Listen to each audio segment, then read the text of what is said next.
Ladies and gentlemen, boys and girls, I know it's been a while since I've put a video on the channel, but there's something coming.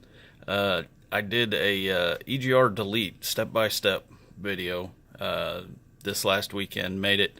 Haven't edited it or done anything, but that's coming later tonight. I'll be uploading it later tonight. All my subscribers, I know you guys have stuck with me, and I appreciate the hell out of it.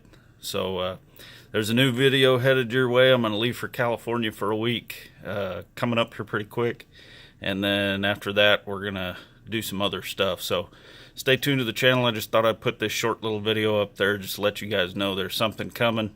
Be ready for it. And I'll be back with you guys just as fast as I can. I know whenever I made this channel, I told you guys that I'd put up videos and make videos as I could.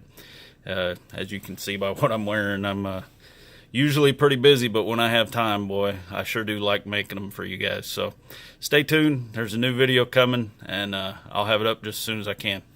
Thanks a lot.